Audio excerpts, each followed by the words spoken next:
C'est terminé. Le procès est terminé. Il ne s'agit plus d'attendre la sentence, plus de plaider la clémence, plus de prouver que vous la méritez. Le coup de marteau est tombé. Le verdict est tombé. Et ce qui a été décidé concernant votre situation financière est irrévocable. Écrivez ici et maintenant.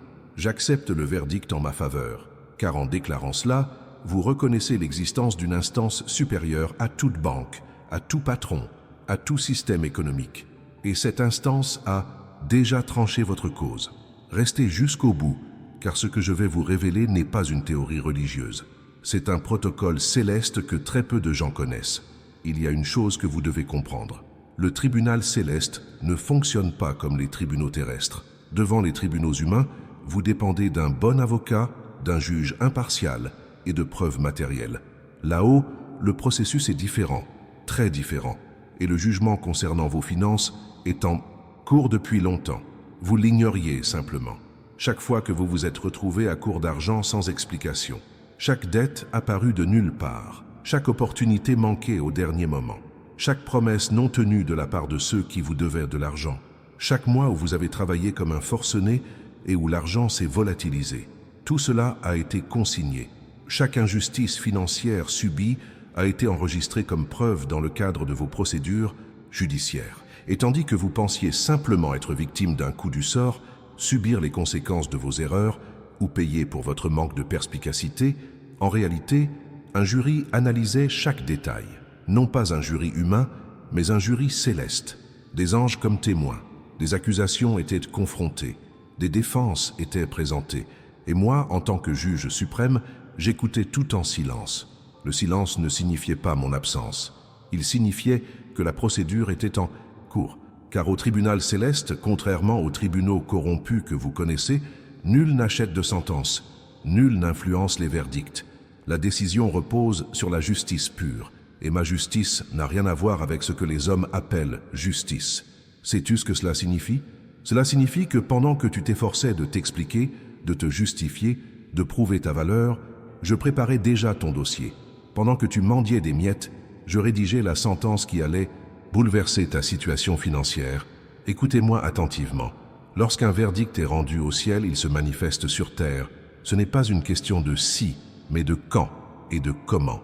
Et le quand est déjà défini. C'est plus proche que vous ne l'imaginez.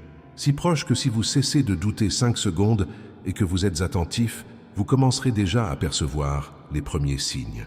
Le premier signe ne se manifeste pas par une manne financière. Il s'agit d'un changement intérieur. Soudain, vous ne ressentez plus ce désespoir, cette angoisse qui vous serrait la poitrine à chaque fois que vous consultiez votre compte bancaire. Cette honte de ne pouvoir payer que le strict nécessaire. Ce n'est pas parce que vous vous êtes isolé que cela disparaît, mais parce que quelque chose a changé dans l'atmosphère spirituelle qui vous entoure. Lorsqu'un verdict favorable est rendu concernant vos finances, la première chose qui change, c'est la pression invisible qui étouffait votre prospérité. C'est comme si un poids énorme vous avait été ôté. L'argent ne se multiplie pas instantanément, certes, mais la malédiction qui vous l'empêchait d'atteindre est immédiatement levée. Avez-vous déjà remarqué que certaines personnes travaillent moins que vous et gagnent plus? Que certaines personnes sont moins qualifiées mais vivent de mieux? Ce n'est pas qu'une question de compétence. Ce n'est pas qu'une question de chance. C'est une question de perspective spirituelle. Certaines personnes bénéficient d'une certaine clémence sans même le savoir. Et d'autres vivent sous le poids d'un blocage spirituel et attribuent tout à un manque d'opportunités. La différence entre une vie financière prospère et une vie financière étouffante ne réside souvent pas dans vos actions, mais dans le jugement rendu à votre sujet par le tribunal céleste. Et la bonne nouvelle que je suis venu vous apporter aujourd'hui est la suivante. Le verdict vous concernant a changé. Il ne changera pas. Il ne peut pas changer si vous avez la foi. Il a déjà changé. Il a déjà été écrit. Il est déjà scellé. L'intitulé officiel de votre plainte, restitution financière avec intérêts accumulés sur des années d'injustice. Je ne l'ai pas inventé pour vous remonter le moral. C'est littéralement ce qui est écrit dans le document officiel à votre nom. Chaque année travaillée sans juste rémunération. Chaque opportunité refusée par préjugé, envie ou sabotage. Chaque contrat non respecté. Chaque salaire en retard. Chaque client qui vous a fait faux bond. Tout cela joue désormais en votre faveur. Cliquez maintenant sur le bouton d'inscription, car dans les prochains jours, je vais vous enseigner précisément comment faire en sorte que ce qui a été libéré dans le domaine spirituel se manifeste dans le monde physique. Il est inutile d'obtenir un verdict favorable si vous ne savez pas comment appliquer la sentence. Permettez-moi de vous expliquer comment fonctionne l'exécution d'un verdict divin. Lorsqu'un juge terrestre prononce une sentence en votre faveur, vous ne quittez pas le tribunal avec l'argent en poche. Vous repartez avec un document attestant que vous avez un droit. Il vous faut ensuite le faire exécuter. Il vous faut faire respecter ce document. Il vous faut mettre en œuvre les mécanismes nécessaires pour que ce qui est écrit devienne réalité. Dans le monde spirituel, c'est similaire, mais beaucoup plus simple. Pas besoin d'avocat, pas besoin d'intermédiaire, pas besoin de connaître quelqu'un d'influent.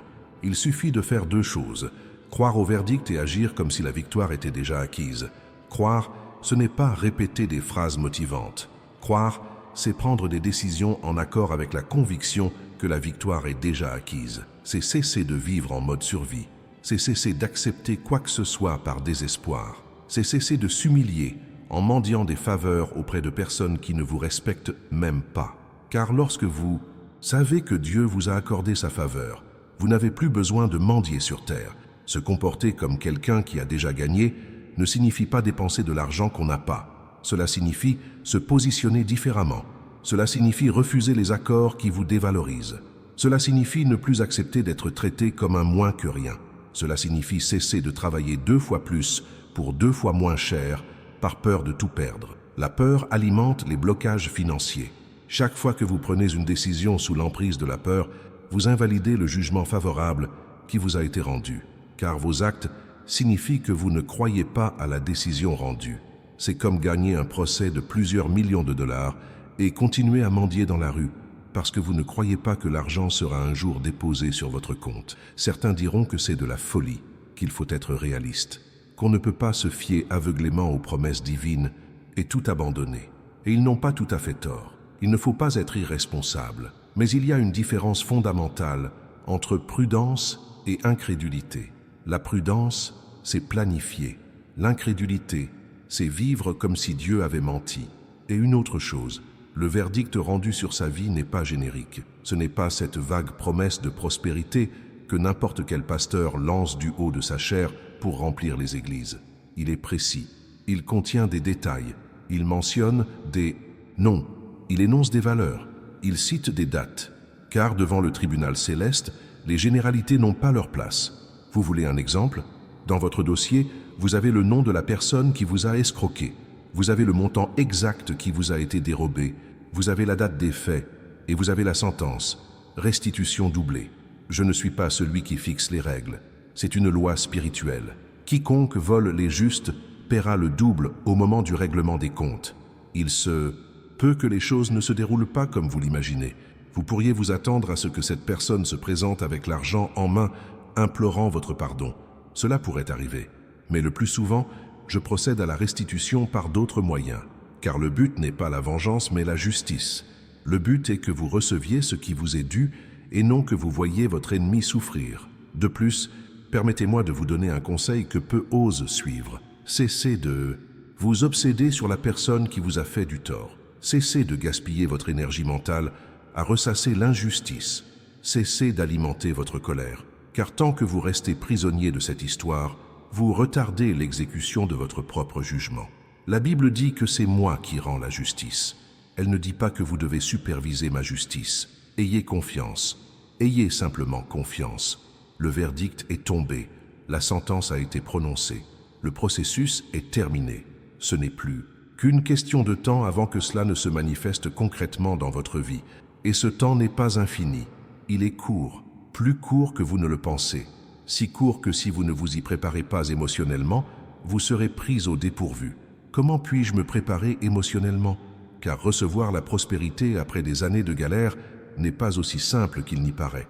Certains se retrouvent ruinés lorsqu'ils réussissent enfin, parce qu'ils n'étaient pas prêts, parce qu'ils ont passé tellement de temps dans le désert qu'ils ne savaient plus vivre dans l'abondance. Ils ont commencé à dépenser sans compter, à faire confiance aux mauvaises personnes, à prendre des décisions insensées sous l'effet de l'euphorie.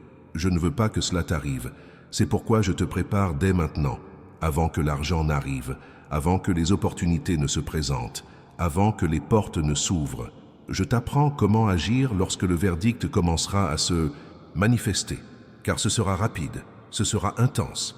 Et si tu n'es pas sur la même longueur d'onde que moi, tu gâcheras ce qui a nécessité des années d'efforts. Laissez un commentaire disant « Je me prépare à recevoir », non pas parce que j'ai besoin de le savoir, mais parce que vous avez besoin d'entendre votre propre voix le déclarer. Et partagez cette vidéo avec une personne qui traverse des difficultés financières depuis des années, car ce message ne vous est pas seulement destiné. Il s'adresse à tous ceux qui attendent l'accomplissement d'une intervention divine. Sais-tu combien de fois tu m'as demandé de régler tes problèmes financiers?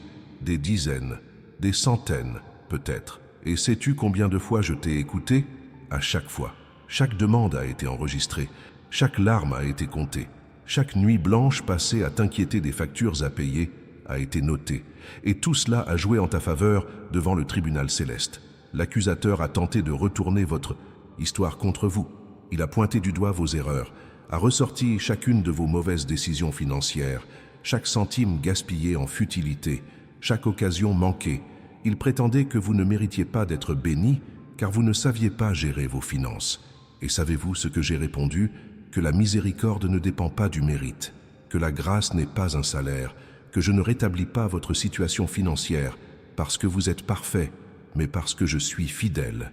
Et que le simple fait que vous n'ayez pas abandonné malgré tant de pression est une preuve suffisante que vous méritez une nouvelle chance. Le verdict vous a été favorable, non pas grâce à vos brillants arguments qui ont convaincu le jury, mais parce que j'ai pris en charge votre défense. Et quand je m'occupe d'une affaire, il n'y a pas de possibilité d'échec, il n'y a pas d'appel. La sentence est définitive, sans appel, irrévocable. Voici maintenant un passage qui va vraiment vous toucher. Ces derniers mois, vous avez commencé à remarquer des changements subtils, mais bien réels. Cette facture que vous pensiez ne pas pouvoir payer, et pour laquelle l'argent est apparu à la dernière minute. Cet emploi supplémentaire qui s'est présenté sans que vous le cherchiez. Cette dette renégociée à des conditions plus avantageuses que prévues, ce cadeau inattendu, cette aide venue d'où vous vous y attendiez le moins. Ce n'était pas un hasard, c'étaient les premiers effets du verdict qui se manifestaient, car une sentence céleste ne se matérialise pas d'un seul coup, elle se produit par vagues.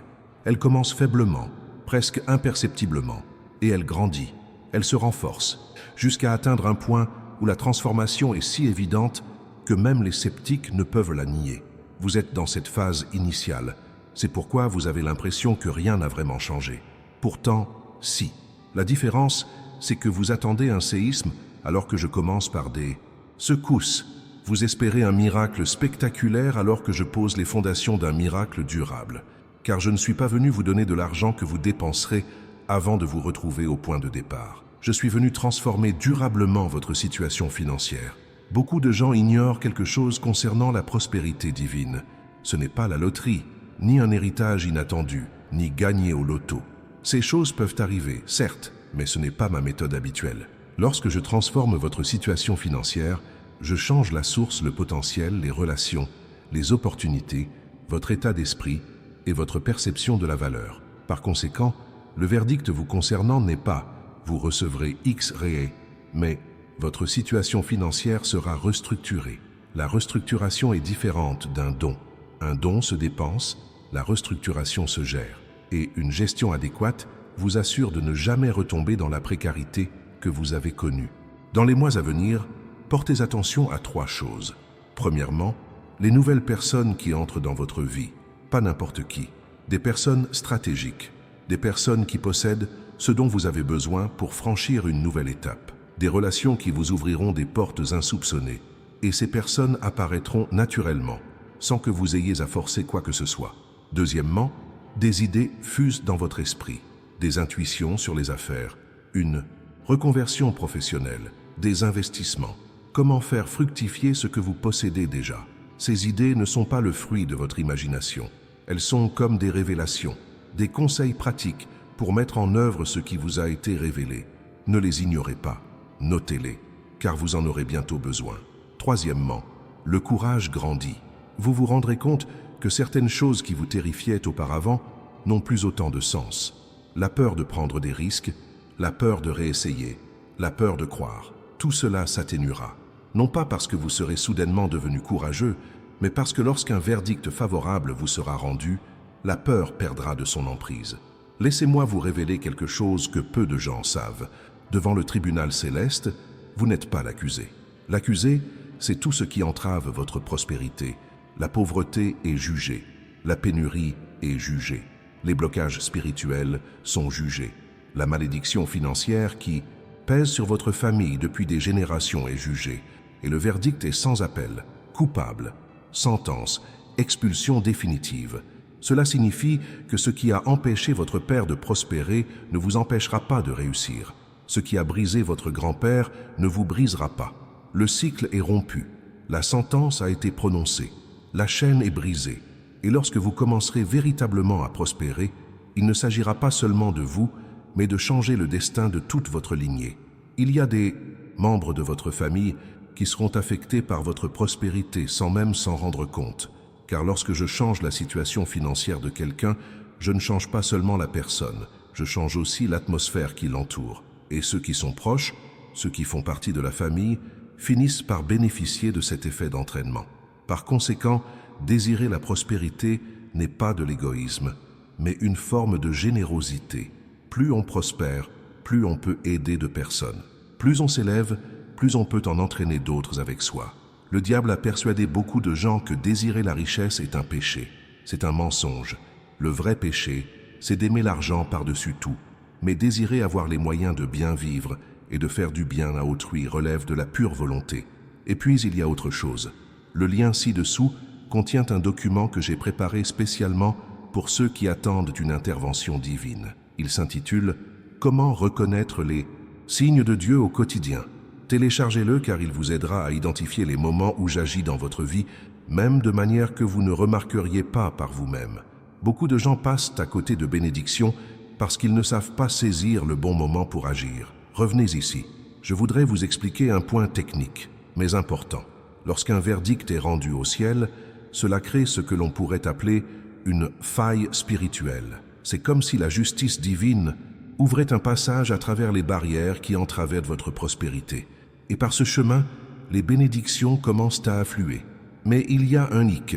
Cette opportunité ne restera pas ouverte indéfiniment. Elle a une date d'expiration. Non pas parce que je change d'avis, mais parce que vous devez faire votre part pour que la dynamique se poursuive.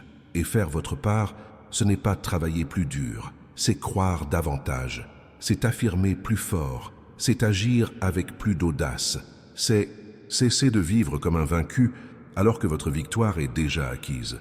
Vous êtes-vous déjà demandé pourquoi certaines personnes reçoivent une immense bénédiction et, peu de temps après, se retrouvent à nouveau dévastées? Parce qu'elles n'ont pas su maintenir cette opportunité. Elles ont repris leurs vieilles habitudes. Elles sont retombées dans une mentalité de pénurie. Elles ont recommencé à prendre des décisions par peur plutôt que par foi. Et lorsque vous agissez ainsi, c'est comme si vous refermiez la porte que j'avais ouverte. Je ne veux pas que cela vous arrive. C'est pourquoi je vais vous donner des conseils pratiques. Premièrement, arrêtez de vous plaindre de votre situation financière. Chaque fois que vous vous plaignez, vous affirmez implicitement que le jugement divin est impuissant. Vous pouvez être honnête quant à vos difficultés, mais il y a une différence entre honnêteté et défaitisme. L'honnêteté reconnaît le problème, mais croit en la solution. Le défaitisme, lui, s'enlise dans le problème et oublie qu'il existe une solution. Deuxièmement, commencez à rendre grâce par avance. Rendez grâce pour ce qui n'est pas encore arrivé, mais qui a déjà été décrété. Cela peut paraître étrange, mais ça ne l'est pas. C'est un rituel spirituel, car la gratitude anticipée est l'expression ultime de la foi. Vous affirmez « J'ai tellement confiance en ce qui a été promis que je me réjouis déjà avant même de le voir se réaliser. » Troisièmement, cessez de vous comparer aux autres. Le cheminement de chacun est différent. Chaque verdict est unique et comporte ses propres spécificités. Ce n'est pas parce que quelqu'un a réussi rapidement que vous êtes en retard. Le timing divin est parfait. Et souvent, je prends plus de temps car je prépare quelque chose d'important. Vous ne souhaitez pas recevoir n'importe quoi immédiatement. Vous souhaitez recevoir ce qui a été spécifiquement prévu pour vous au moment opportun. Mercredi, attention à vos paroles. Vous ignorez le pouvoir des mots que vous prononcez sur votre propre vie.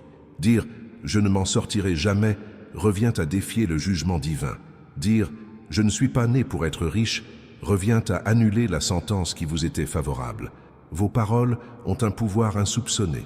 Utilisez-les pour construire, non pour détruire.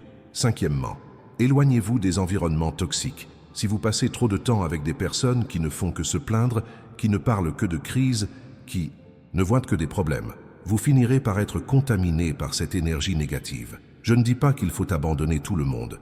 Je dis simplement qu'il faut choisir avec qui vous passez le plus clair de votre temps. Car les 5 personnes que vous fréquentez le plus déterminent votre niveau de foi, d'espoir et de courage. Aimez cette vidéo car elle permet à davantage de personnes de recevoir ce message. Croyez-moi, quelqu'un a autant besoin de l'entendre aujourd'hui que vous. En partageant un message qui vous a fortifié, vous contribuez aussi à transformer la vie d'autrui. Vous savez ce qui m'impressionne le plus? C'est de voir des gens abandonnés à quelques centimètres de la victoire. Des gens qui se sont battus pendant des années, qui ont enduré une pression immense, qui ont persévéré malgré les encouragements de tous. Et juste au moment décisif, alors que le verdict est tombé, que la victoire est imminente, ils baissent les bras, ils s'épuisent, ils perdent espoir. Et ils gâchent des années de lutte en n'arrivant pas à tenir encore un peu. Ne faites pas ça. Ne jetez pas par les fenêtres tout ce que vous avez construit au prix de tant de souffrances.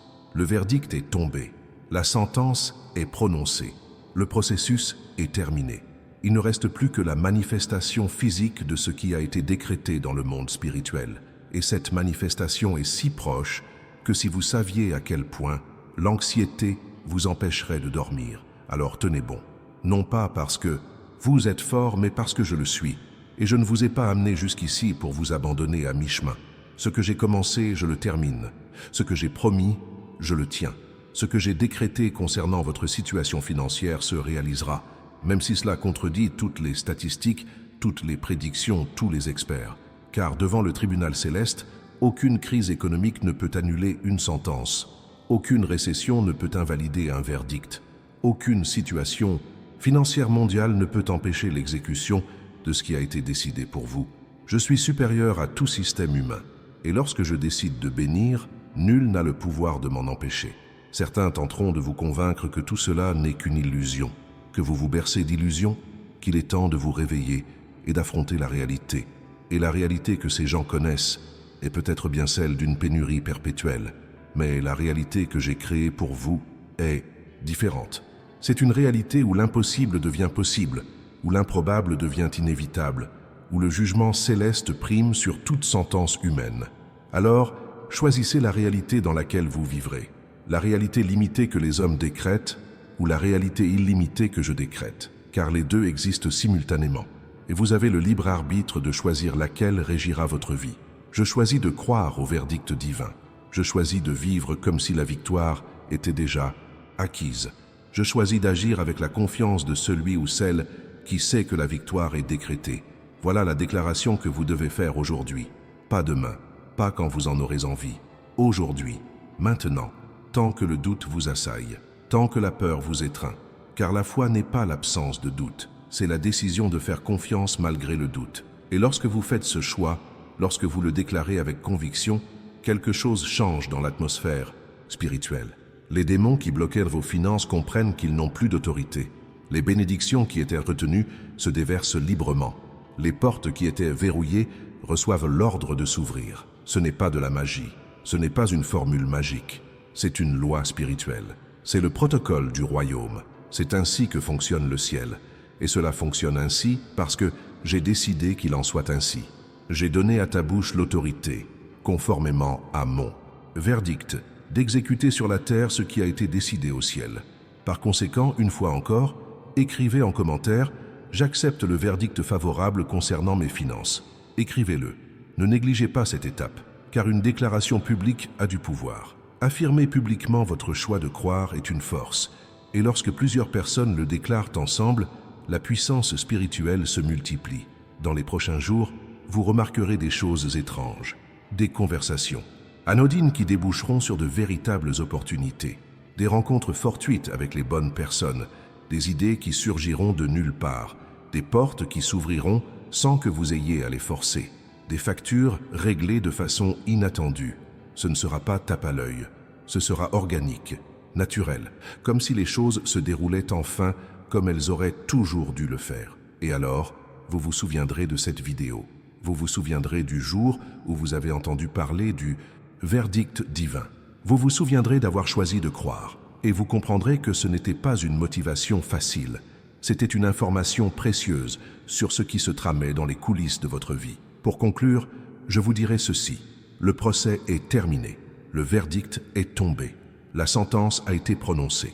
Il ne vous reste plus qu'à faire votre part pour appliquer la décision rendue. Et faire votre part n'est pas compliqué. Il s'agit d'y croire. Il s'agit de l'affirmer. Il s'agit d'agir avec courage. Il s'agit de vivre comme quelqu'un qui sait qu'il a déjà gagné. Le tribunal céleste a statué en votre faveur. Et contre cette décision, aucun appel ne sera recevable. Permettez-moi d'expliquer un point que peu de pasteurs osent aborder, car il semble trop controversé. L'argent possède une personnalité spirituelle. Ce n'est pas qu'un simple bout de papier, ni un simple chiffre sur un écran.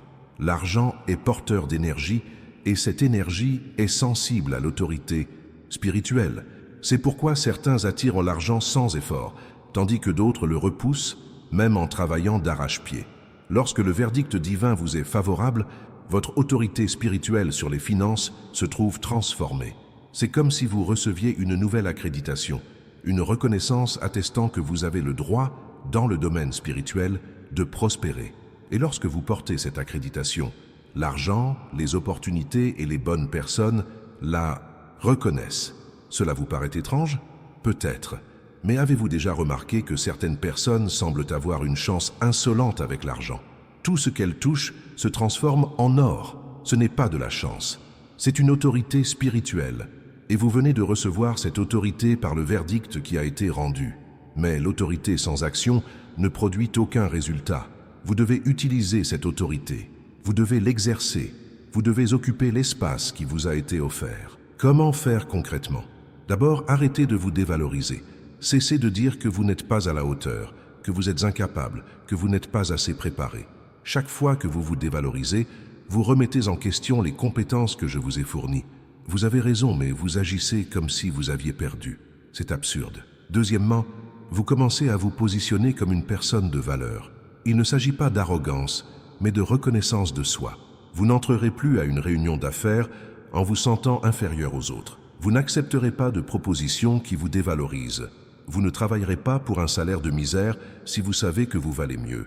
Il ne s'agit pas d'orgueil, mais de la mise en pratique d'une évidence. Troisièmement, cessez d'envier ceux qui ont déjà atteint vos objectifs. L'envie est un frein. Envier, c'est s'arroger le droit à la réussite d'autrui. Cela crée un court-circuit spirituel qui entrave votre propre prospérité. Au lieu d'envier, étudiez, apprenez, analysez les réussites de cette personne et adaptez-les à votre situation. Savez-vous ce qui annule aussi un verdict favorable? La paresse spirituelle. Certains pensent que parce que Dieu a fait une promesse, ils peuvent rester les bras croisés à attendre un miracle. Ça ne marche pas comme ça. Dieu ouvre la porte, mais c'est à vous d'entrer.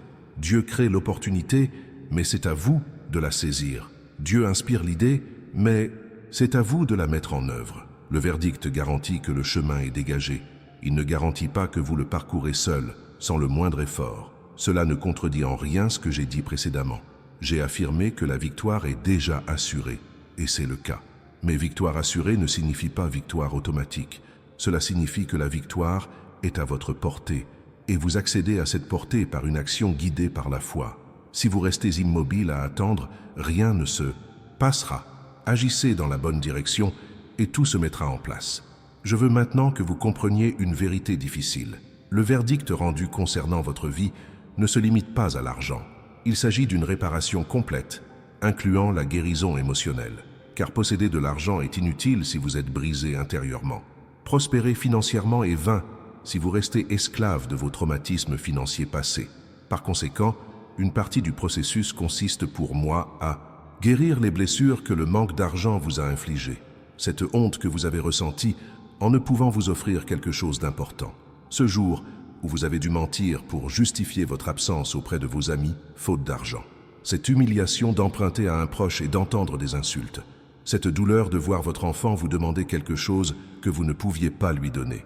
Je guérirai tout cela, non pas par magie, mais progressivement, au fur et à mesure, que votre situation financière s'améliorera, car l'argent ne fait pas le bonheur, mais son absence le vole. L'argent ne fait pas le bonheur, mais la pénurie constante engendre un malheur chronique. Et lorsque je rétablis votre situation financière, je ne me contente pas de remplir vos poches. Je vous rends votre dignité. Je restaure votre confiance. Je vous libère de ce poids qui pèse sur vos épaules chaque fois que vous pensez à l'avenir. Il y a autre chose que je dois vous dire. Le verdict prononcé contient une clause spécifique concernant la protection. En effet, il serait inutile d'ouvrir les flux financiers si des personnes mal intentionnées n'attendent que ça pour vous voler. Une partie de la sentence stipule « protection divine sur les finances de votre nom ». Cela signifie que les escrocs ne pourront pas vous tromper. Les fausses opportunités seront démasquées avant que vous ne tombiez dans le piège. Ceux qui veulent profiter de vous seront tenus à distance. Avez-vous déjà vécu cela?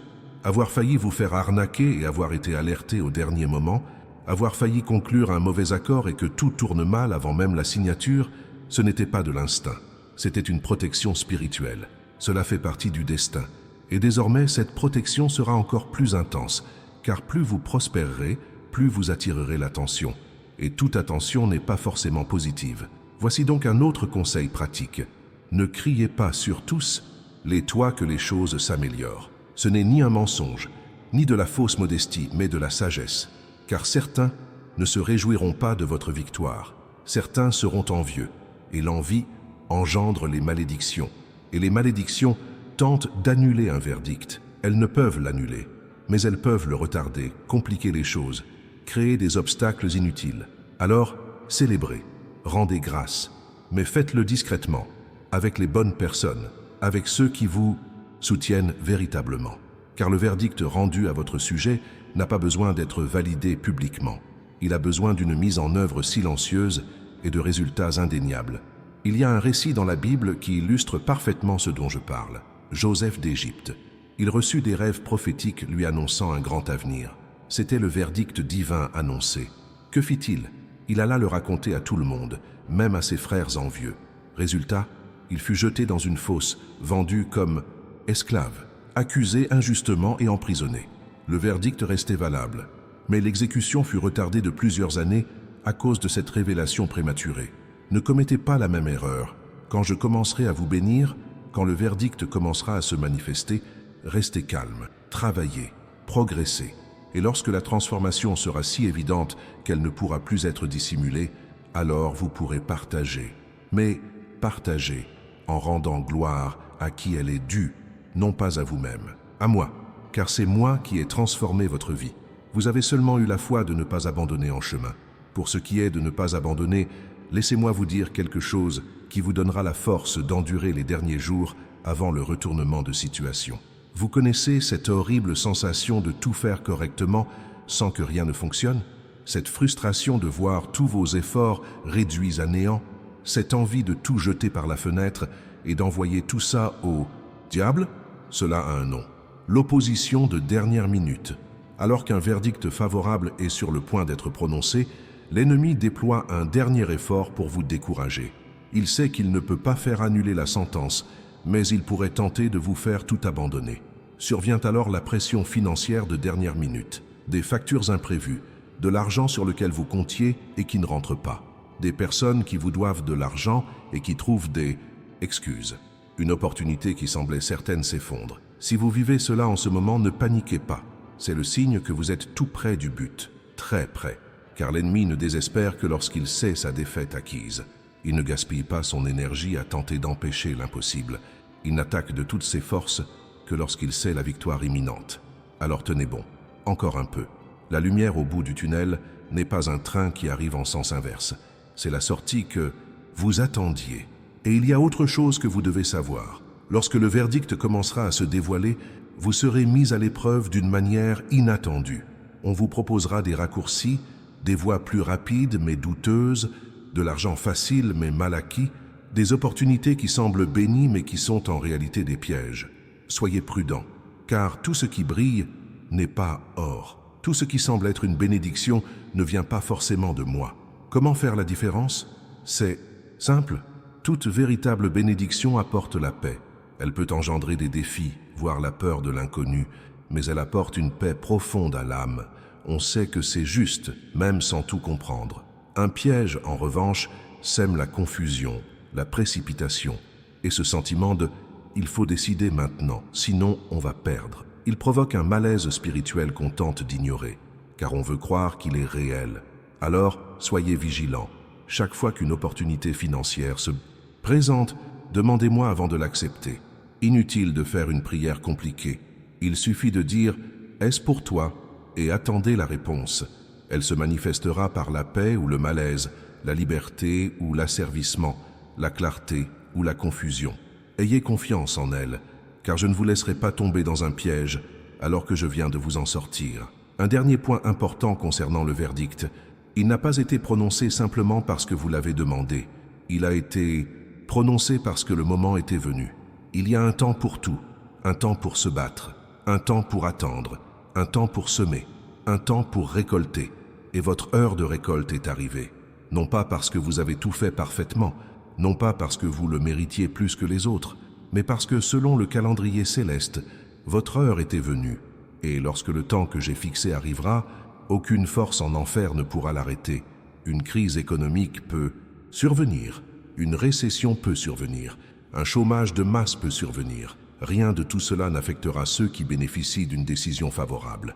Car je ne dépends pas des systèmes humains pour exécuter le jugement céleste. Je crée des chemins là où il n'y en a pas. J'ouvre des portes dans les murs. Je fais jaillir l'eau de la pierre. Alors, cessez de chercher à comprendre comment cela se produira. Cessez de chercher une logique humaine pour expliquer un processus divin. Cessez de limiter mon pouvoir à votre compréhension, car la manière dont je le ferai se produire est si spécifique, si personnelle, si improbable, que lorsque cela arrivera, vous n'aurez aucun doute. C'est moi. Et savez-vous pourquoi je procède ainsi ? Parce que si c'était prévisible, vous l'attribueriez à autre chose. Vous diriez que c'est grâce à vos efforts, votre intelligence, vos contacts, votre stratégie.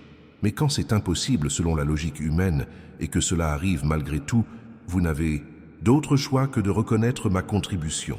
Et cette reconnaissance est importante, car elle vous incite à l'humilité. Elle vous rend reconnaissant. Elle maintient le lien qui vous unit à moi. Laissez un commentaire disant « Je fais confiance au processus divin », car vous aurez besoin de cette confirmation dans quelques semaines, lorsque les choses commenceront à évoluer de manière inattendue. Vous devrez vous rappeler que vous avez choisi de faire confiance au processus et non au résultat immédiat. Je voudrais maintenant aborder un aspect du verdict souvent négligé. La prospérité financière engendre des responsabilités spirituelles, non pas au sens où vous l'entendez, mais plutôt en termes de responsabilité. Il ne s'agit pas de payer la dîme pour obtenir des bénédictions, mais de responsabilité, car les ressources engendrent des responsabilités, et à qui beaucoup est donné, beaucoup est demandé. Cela vous fait peur? Cela ne devrait pas. Cela devrait vous motiver, car cela signifie que j'ai confiance en vous. J'ai confiance que vous ne gaspillerez pas ce que je vais vous donner. J'ai confiance que vous l'utiliserez pour glorifier mon nom d'une manière ou d'une autre. J'ai confiance que vous ne deviendrez pas une de ces personnes qui oublient Dieu une fois riche. Et j'ai confiance en vous uniquement parce que je connais votre cœur. Je connais vos intentions. Je sais ce que vous ferez lorsque vous aurez davantage. Une partie du verdict repose donc sur cette confiance mutuelle. J'ai confiance que vous honorerez ce que je vous confie. Vous avez confiance que je maintiendrai ce que je construis. C'est une alliance. Et une alliance n'est pas un contrat. Un contrat comporte des clauses rigides. Une alliance repose sur un engagement relationnel. Je ne vous bénis pas parce que vous avez signé un document. Je vous bénis parce que j'ai choisi de vous choisir. Et quand on comprend cela, quand on comprend que ce n'est pas une question de mérite, mais de choix, quelque chose change en nous. On cesse de chercher à faire ses preuves. On cesse de chercher à se qualifier.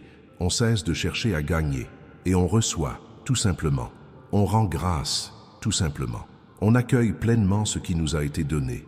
Et paradoxalement, c'est en cessant de chercher à mériter qu'on devient plus digne. Certains diront que c'est dangereux, que l'on risque de se laisser aller à la complaisance, d'abuser de la grâce. Théoriquement, oui. Pratiquement, non. Car ceux qui comprennent véritablement la grâce n'en abusent pas. Ceux qui comprennent véritablement l'amour ne manipulent pas. Ceux qui comprennent véritablement l'alliance ne trahissent pas. Ce n'est donc pas dangereux, c'est libérateur. La liberté financière ne se résume pas à posséder des millions. Il s'agit de ne pas être esclave de l'argent. Il s'agit de pouvoir prendre des décisions sans que l'argent soit le facteur déterminant. Il s'agit de pouvoir aider quand on le souhaite. Il s'agit de pouvoir refuser ce qui n'a aucune valeur sans craindre de manquer de quelque chose. Voilà la véritable liberté financière. Et c'est ce que le verdict vous apportera progressivement. Partagez cette vidéo avec quelqu'un qui a besoin de l'entendre, car des gens meurent d'angoisse financière sans savoir qu'il existe un tribunal céleste capable de tout changer. Partager, ce n'est pas seulement un acte de générosité, c'est un acte de foi. C'est affirmer « J'y crois tellement que je veux que d'autres le sachent aussi ». Pour en revenir à l'essentiel, le jugement porté sur vous ne se résume pas à des chiffres sur votre compte bancaire. Il s'agit de votre qualité de vie. Il s'agit de vous redonner la capacité de rêver, car la pauvreté étouffe les rêves. La pénurie constante vous empêche de rêver en grand. Vous acceptez de moins en moins jusqu'à ce que votre rêve se résume à survivre au jour le jour. Mais lorsque la situation financière se redresse, les rêves refont surface. On recommence à envisager les possibilités. Ce désir d'avoir sa propre entreprise, enfoui depuis des années, se réveille. L'envie d'étudier ce qui nous a toujours fascinés, mais que nous n'avons jamais pu nous offrir, reprend tout son sens. Ce désir de voyager, d'explorer, de vivre des expériences réservées aux autres semble à nouveau accessible. Il ne s'agit pas de matérialisme, mais de vie en abondance. Car je ne suis pas venu pour que vous surviviez simplement, mais pour que vous viviez pleinement. Et vivre pleinement, c'est aussi avoir les ressources nécessaires pour accomplir ce que votre cœur vous a destiné à faire. Vos rêves ne sont pas le fruit du hasard. Chaque désir légitime que j'ai placé en vous a un but. Et pour accomplir ce but, il est essentiel de disposer des ressources nécessaires. Par conséquent, la situation financière de votre situation n'est pas un cas isolé. Elle est liée au plan plus vaste que j'ai pour votre vie. Je ne peux pas vous utiliser comme prévu si vous êtes pris au piège d'un cycle perpétuel de pénurie. Je ne peux pas vous envoyer là où j'ai besoin de vous si vous n'avez pas les moyens de vous y rendre. Je ne peux pas vous confier certaines missions si vous n'avez pas les ressources nécessaires pour les accomplir. Ainsi, la prospérité n'est pas une fin en soi. C'est un moyen, c'est un outil. C'est ce qui vous donne les moyens d'accomplir votre destinée. Et vous savez ce qui est intéressant? Quand on prospère avec un but précis, cette prospérité est durable. Quand on prospère simplement pour prospérer, elle devient comme du sable entre les doigts. Elle nous échappe, elle disparaît, car elle n'a aucun fondement. Mais quand votre prospérité est un outil au service d'une cause plus grande, elle se consolide, elle s'établit, elle se multiplie, car elle est ancrée dans quelque chose qui vous dépasse. Alors n'ayez pas peur de prospérer, ne culpabilisez pas de vouloir plus. Tant que ce plus n'est pas une fin en soi, tant que vous comprenez que vous êtes préparé à accomplir quelque chose de plus grand. Et si vous ne savez pas encore de quoi il s'agit, ce n'est pas grave. Cela se révélera au fur et à mesure, car je ne vous donne pas la carte complète. Je vous indique la prochaine étape, et vous apprenez à faire confiance, pas à pas. Aimez cette vidéo si vous commencez à comprendre que le verdict sur votre vie est plus important que vous ne l'imaginiez. Car chaque « j'aime » est un « amen » silencieux de la part de quelqu'un qui a choisi de croire. Avant de conclure, il y a une dernière chose que je dois vous dire. Le verdict rendu peut être retardé si vous ne faites pas une chose essentielle. Pardonnez. Pardonnez à ceux qui vous ont lésé financièrement, à ceux qui vous ont trompé, à ceux qui vous ont volé, à ceux qui vous ont trahi, à ceux qui ont rompu leurs engagements, à ceux qui vous ont humilié pour de l'argent.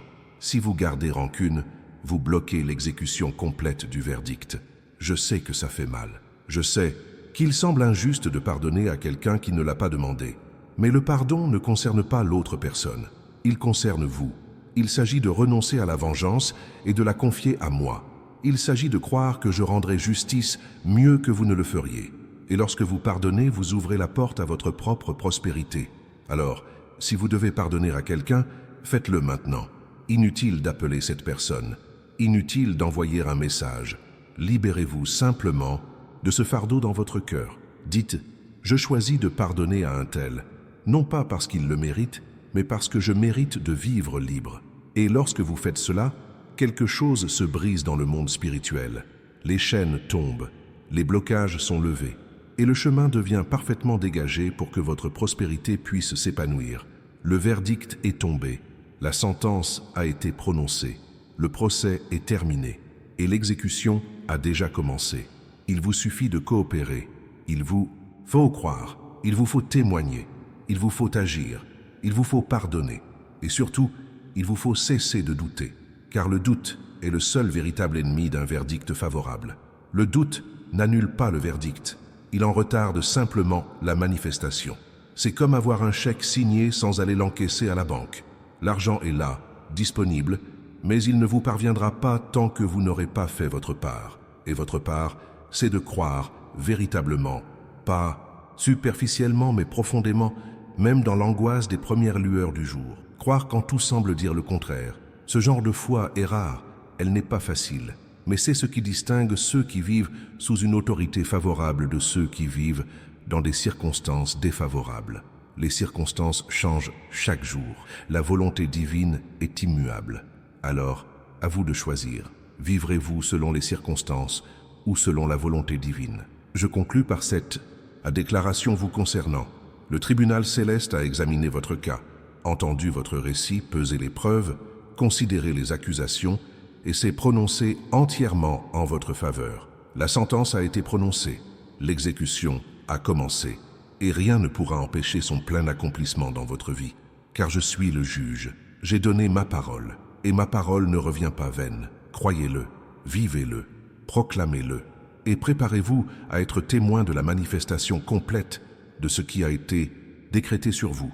Mais avant de partir en pensant tout savoir, je dois vous expliquer certains détails techniques concernant le verdict qui font toute la différence lors de son exécution.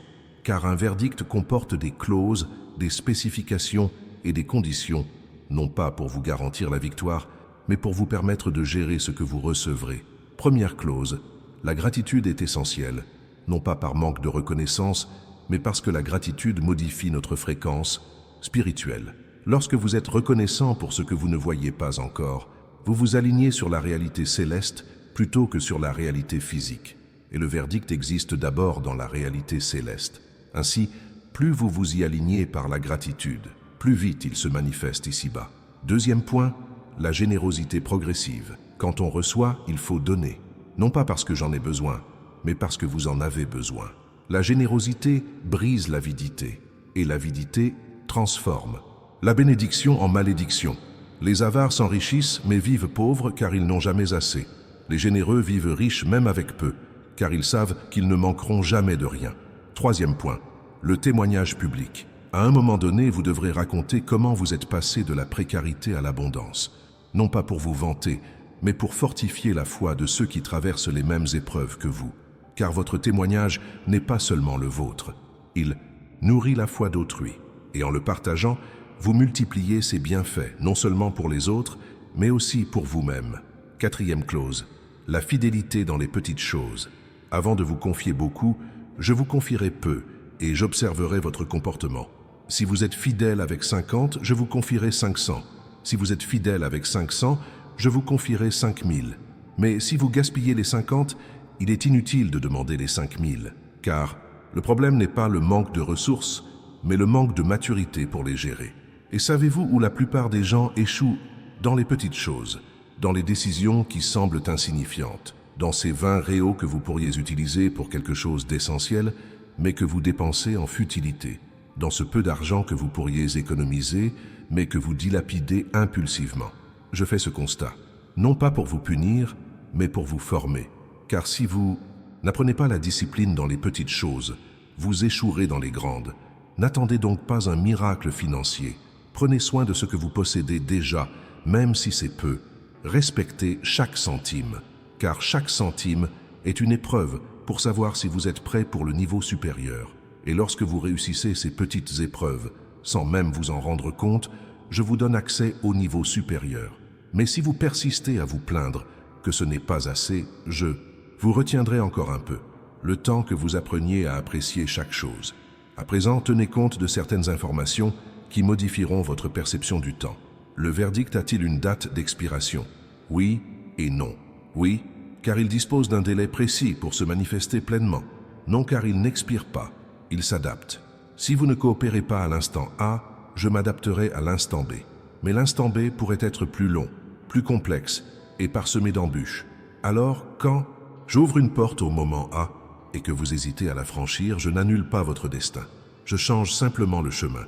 Et le chemin alternatif est toujours plus difficile que le chemin direct. Par conséquent, quand vous sentez qu'une opportunité se présente derrière la porte que j'ai ouverte, ne vous perdez pas dans une analyse excessive. Agissez, car les opportunités divines ont une durée limitée, et les opportunités se présentent. Cela ne signifie pas qu'il faille être impulsif. Cela signifie qu'il faut être obéissant, et l'obéissance exige du courage. Le courage de faire ce qui semble absurde selon la logique humaine, mais parfaitement logique selon la logique divine. Le courage de prendre des risques quand tout le monde vous le déconseille. Le courage de croire quand les statistiques disent le contraire. Et lorsque vous agissez avec ce courage, un miracle se produit. Les choses s'arrangent de façon inattendue. Les personnes qui apparaissent au bon moment. Des ressources surgissent de sources insoupçonnées. Des problèmes qui semblaient insurmontables se résolvent d'eux-mêmes. Ce n'est pas de la chance, c'est la grâce divine activée par votre obéissance. Sais-tu combien de personnes ratent la manifestation du jugement divin parce qu'elles attendent la perfection avant d'agir? Des milliers, car la perfection n'existe pas. Il manquera toujours quelque chose. Il y aura toujours une part de crainte. Il y aura toujours une raison d'attendre. Mais ceux qui attendent la perfection n'agissent jamais. Et ceux qui n'agissent jamais ne voient jamais de miracle. Alors arrêtez d'attendre d'être prêt. Vous ne le serez jamais complètement. Commencez comme vous le pouvez, avec ce que vous avez, là où vous êtes. Et au fur et à mesure que vous avancez, le chemin s'ouvre. C'est comme ça que ça marche. On ne voit pas tout l'escalier avant de gravir la première marche. On gravit la première et la deuxième apparaît. On gravit la deuxième et la troisième apparaît. Mais si vous restez en bas à attendre de voir toutes les marches avant de commencer, vous ne monterez jamais.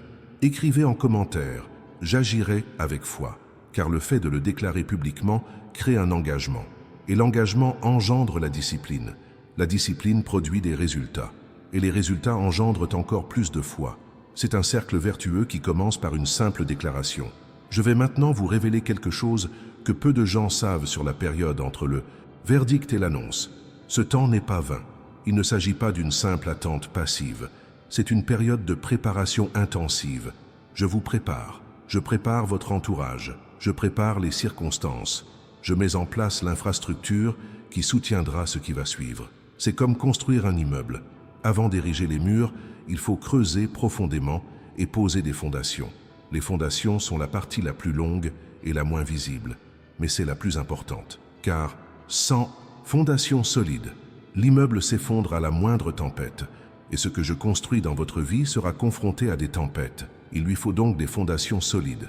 Et vous ne cessez de vous plaindre que rien ne se passe, alors qu'en réalité, je creuse profondément, je prépare les fondations. Vous voulez voir les murs s'élever, vous voulez voir les sols apparaître, mais je suis encore sous terre, veillant à ce que, lorsque la prospérité arrivera, elle ne vous entraîne pas dans sa chute. Car une prospérité sans structure est plus dangereuse qu'une pauvreté avec du caractère. Alors profitez de ce temps de préparation, cessez de lutter contre le temps. Arrêtez de vous plaindre que ce ne soit pas encore arrivé et commencez à comprendre que chaque jour d'attente est un jour de renforcement, de maturation, de préparation. Lorsque ce qui vous a été promis arrivera enfin, vous serez reconnaissant pour chaque jour qui, bien que paraissant un retard, s'est révélé être un investissement dans vos fondations. Il y a un autre point concernant ce verdict que je dois clarifier. Il n'a pas pour but de vous rendre supérieur aux autres, mais de vous rendre utile. La prospérité que je vous accorde n'est pas là pour que vous vous vantiez, mais pour que vous serviez mieux. Car plus vous possédez, plus vous avez la capacité d'agir. Et agir, c'est là le véritable sens de votre existence. Tu n'es pas né pour accumuler, tu es né pour avoir un impact. Et avoir un impact demande des ressources. Cela demande du temps, cela demande des compétences, cela demande la liberté financière pour ne pas être prisonnier d'un emploi qui te vide de toute ton énergie juste pour survivre. En te libérant financièrement, je te donne les moyens de faire ce qui compte vraiment, d'être qui tu es destiné à être. Être soi-même peut prendre de nombreuses formes. Cela peut signifier créer une entreprise dans le domaine où l'on a toujours excellé. Cela peut signifier investir dans une formation pour se perfectionner. Cela peut signifier créer quelque chose qui aide de nombreuses personnes. Cela peut signifier soutenir une cause. Cela peut tout simplement signifier avoir la sérénité nécessaire pour élever ses enfants sans désespoir. Il n'existe pas de modèle unique. Il n'existe qu'un seul but. Votre destinée est liée au verdict. Je ne détermine pas la prospérité par hasard, mais par choix. Vous prospérerez exactement dans la mesure nécessaire à l'accomplissement de ce qui a été prévu pour vous. Ni plus ni moins, car l'excès peut vous corrompre, le manque vous paralyser. Mais avec la juste mesure, vous vous épanouissez. Maintenant, dites-moi franchement, croyez-vous vraiment que le tribunal céleste a statué en votre faveur, ou attendez-vous simplement de voir? Car il y a une énorme différence entre croire et attendre de voir. Ceux qui croient agissent avant de voir. Ceux qui attendent de voir restent paralysés jusqu'à ce qu'ils aient une preuve. Et la preuve ne se présente qu'à ceux qui agissent sans elle. C'est le fameux dilemme de la foi. La foi est une certitude concernant ce que l'on ne voit pas. Si on le voit, la foi n'est plus nécessaire. C'est pourquoi je ne vous donnerai jamais toutes les preuves à l'avance. Car sinon, ce ne serait plus de la foi mais une déduction logique. Et la déduction logique ne déplace pas les montagnes. La foi, si. Je vous donne donc suffisamment d'indices pour que vous croyiez, mais pas de preuves irréfutables qui vous dispensent de la foi. Et ces signes sont partout si vous y prêtez attention. Ce livre qui vous est tombé entre les mains et qui disait exactement ce que vous pensiez. Cette chanson qui a retenti au moment précis où vous en aviez besoin. Ce mot d'un inconnu qui semblait être un message divin. Ce sentiment intérieur que quelque chose change, même sans que rien ne soit encore visible. Ce sont tous des signes, ce sont des indices, ce sont des confirmations subtiles que le processus est en marche. Mais il faut s'exercer à remarquer, car la plupart des gens ne reconnaissent les miracles que lorsqu'ils sont spectaculaires. Et je travaille rarement de façon spectaculaire. Je travaille subtilement, avec une précision chirurgicale. Je déplace les pièces sur l'échiquier d'une manière qui ne prend son sens qu'une fois la situation dans son ensemble. N'attendez donc pas le tonnerre et les éclairs pour que votre bénédiction arrive. Soyez attentifs aux murmures, aux détails, aux petits changements qui semblent insignifiants, mais qui sont en réalité le début d'une transformation totale. Prenons un exemple concret. Vous cherchez un meilleur emploi depuis des mois, sans succès. Soudain, vous rencontrez quelqu'un par hasard, dans un lieu quelconque. Vous discutez de choses et d'autres. Vous ne mentionnez même pas que vous cherchez du travail. Pourtant, cette personne, sans le savoir, parlera de vous à quelqu'un qui vous contactera pour vous proposer exactement ce dont vous aviez besoin. Coïncidence? Non. Exécution. Du destin par le biais de rencontres providentielles. Ou peut-être, vous êtes criblé de dettes. Soudain, vous retrouvez un objet oublié au fond d'un vieux placard. Vous le vendez et l'argent arrive, correspondant exactement à la somme nécessaire pour rembourser vos dettes. Coup de chance? Non. C'est le fruit d'une planification stratégique mûrement réfléchie qui attendait le moment opportun pour être mise en œuvre. Ce sont ces détails que la plupart des gens négligent car ils s'attendent à l'évidence. Mais j'agis dans l'ombre, dans l'invisible, dans l'improbable. Et lorsque vous commencez à reconnaître ma signature dans les détails, vous cessez de douter de la véracité du verdict, car vous voyez les preuves partout. Il existe un terme juridique intéressant qui s'applique ici, res judicata. Cela signifie qu'une fois que le juge a prononcé la sentence définitive, celle-ci est irrévocable. Elle est sans appel. Et c'est précisément ce qu'est votre verdict céleste. Res judicata. J'ai prononcé la sentence. Je ne reviendrai pas sur ma décision. Je ne changerai pas d'avis. Je ne l'annulerai pas parce que vous avez passé une mauvaise journée. La décision est prise, définitive, inébranlable. Cela devrait vous apporter une sérénité absolue, car cela signifie que quoi qu'il arrive demain, le verdict reste valable. Une crise peut survenir, des problèmes peuvent se présenter, des situations imprévues peuvent se produire. Rien de tout cela ne change ce qui a été décidé à votre sujet. La sentence est maintenue, l'exécution se poursuit, le résultat est garanti. Mais la plupart des gens vivent comme si le verdict pouvait être annulé à tout moment. Alors, au moindre problème, ils paniquent, persuadés d'avoir perdu la bénédiction. Or, non, on ne perd pas ce qui a été décrété. On peut retarder sa manifestation par l'incrédulité, mais on n'annule pas le décret. C'est comme avoir un héritage garanti, mais attendre longtemps avant de le recevoir à cause d'un conflit avec les autres héritiers. Cet héritage vous appartient. Il est inscrit dans le testament. Mais tant que vous vous battez, vous ne le recevez pas. Lorsque vous cessez de vous battre et que vous réclamez simplement ce qui vous revient, vous le recevez.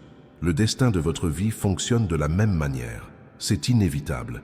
Il vous suffit d'arrêter de lutter contre le processus et de commencer à vous y soumettre. Coopérer implique plusieurs choses concrètes. Cela signifie cesser de se plaindre. Cela signifie commencer à être reconnaissant. Cela signifie agir comme si l'on avait déjà gagné. Cela signifie prendre des décisions en accord avec la conviction que la prospérité est assurée. Cela signifie cesser de se sous-estimer. Cela signifie valoriser ce que l'on a à offrir. Cela signifie ne pas accepter moins que ce que l'on vaut. En vivant ainsi, vous n'êtes pas présomptueux, mais cohérent. Cohérent avec ce qui vous a été prescrit. Et cette cohérence engendre des résultats tangibles. Les gens vous traitent différemment. Des opportunités d'un autre ordre se présentent. Des portes auparavant fermées s'ouvrent, car vous avez changé votre façon de vous positionner. Et une position juste attire les résultats justes. Attention, lorsque le verdict commencera à se manifester concrètement dans votre vie, certains voudront connaître votre secret. D'autres voudront copier votre stratégie. Vous pourrez même partager votre expérience pratique. Mais vous ne pouvez pas transmettre ce qui s'est passé sur le plan spirituel, car votre verdict vous est propre. Ce n'est pas une recette miracle qui fonctionne pour tout le monde. Chaque personne a son propre cheminement, son propre rythme.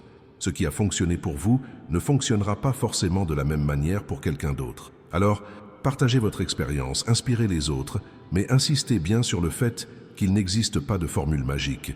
C'est le fruit d'une relation unique entre vous et vous-même. Et les relations ne se reproduisent pas, elles se construisent individuellement. C'est pourquoi vous ne devriez pas comparer votre parcours à celui des autres. Un tel a réussi en 6 mois, un tel a mis 3 ans. Et vous? Cela prendra le temps que j'aurai déterminé nécessaire pour votre situation. Ce sera peut-être rapide, peut-être lent, mais ce sera parfait, car je connais vos capacités, ce que vous devez apprendre, ce dont vous avez besoin pour mûrir, et j'adapte le temps en fonction de ces variables. Alors, ayez confiance en mon timing, même quand il semble trop lent, même quand vous pensez avoir raté votre chance, même quand tout le monde autour de vous semble prendre de l'avance. Ayez confiance, car ce qui vous appartient, personne ne peut vous le prendre. Et ce que j'ai réservé pour vous, personne ne peut vous le voler. Cela peut prendre du temps, mais cela arrivera, au bon moment, de la bonne manière, avec l'impact escompté. Avez-vous besoin d'une autre garantie? Le verdict rendu à votre sujet ne concerne pas seulement le présent, il concerne votre avenir, votre héritage, vos descendants. En améliorant votre situation financière, je ne vous donne pas seulement de l'argent, je change le cours de votre lignée. Vos enfants n'auront pas à subir ce que vous avez subi. Vos petits-enfants hériteront d'une mentalité de prospérité et non de pénurie, car vous avez brisé le cycle. Briser le cycle est un travail ardu, c'est douloureux. Cela exige des sacrifices, cela exige de la foi, même quand tout semble crier le contraire. Mais quelqu'un dans votre famille devait le faire. Et cette personne, c'est vous. C'est vous qui avez brisé la malédiction générationnelle. C'est vous qui avez changé la donne. C'est vous qui avez transformé l'histoire. Et dans quelques générations, on parlera de vous comme de celui ou celle qui a tout changé. Le ou la pionnière, le ou la courageuse. Celui ou celle qui a cru quand personne d'autre n'y croyait. Cela ne vous rend pas meilleur que ceux qui vous ont précédé. Cela vous rend simplement différent. Car vous avez eu accès à des informations, des opportunités et des connaissances qu'ils n'ont pas eues. Il ne s'agit donc pas de supériorité, mais de responsabilité. Vous avez reçu davantage. Par conséquent, on attend davantage de vous. Et ce davantage implique notamment d'honorer le sacrifice de ceux qui nous ont précédés en accomplissant ce qu'ils n'ont pas pu faire, prospérer véritablement. Je vais maintenant conclure par une dernière instruction pratique. Pendant les 30 prochains jours, vous pratiquerez un exercice simple mais puissant. Chaque soir, avant de vous endormir, exprimez votre gratitude pour 3 événements financiers à venir, mais déjà annoncés. Par exemple, merci pour l'opportunité professionnelle qui se profile. Merci pour le remboursement de la dette en cours. Merci pour l'augmentation de salaire qui sera bientôt annoncée. Cela vous paraît absurde? Essayez, car lorsque vous rendez grâce, chaque jour par avance, vous affirmez à votre esprit, à votre âme et au monde spirituel: je crois tellement en cette vérité que je la célèbre déjà. Et cette attitude de foi est le moteur qui accélère l'accomplissement du verdict. Vous comptez le faire? Alors laissez un commentaire. Merci d'avance, car en le déclarant publiquement, vous prenez un engagement. Et l'engagement engendre la discipline. La discipline engendre les résultats. Les résultats engendrent le témoignage. Et le témoignage fortifie votre foi et celle de ceux qui vous observent. Le tribunal céleste a rendu son verdict. La sentence est tombée. La procédure est terminée. L'exécution est en cours. Il vous suffit de coopérer, il vous suffit de croire, il vous suffit d'agir. Et surtout, il vous suffit de cesser de douter de ce qui a déjà été décidé en votre faveur. Car le doute n'annule pas un verdict. Il ne fait que retarder son exécution. Et vous avez trop longtemps attendu pour continuer à la retarder par incrédulité. Alors, choisissez de croire aujourd'hui, maintenant, complètement. Et préparez-vous à voir l'impossible se réaliser. Car lorsque le ciel décrète, la terre obéit. Et il a été décrété la prospérité dans votre vie, le remboursement de vos pertes, la multiplication de ce qui reste, l'ouverture d'opportunités, des contacts stratégiques, une faveur divine, des ressources inattendues. Tout cela, il est scellé de ma signature.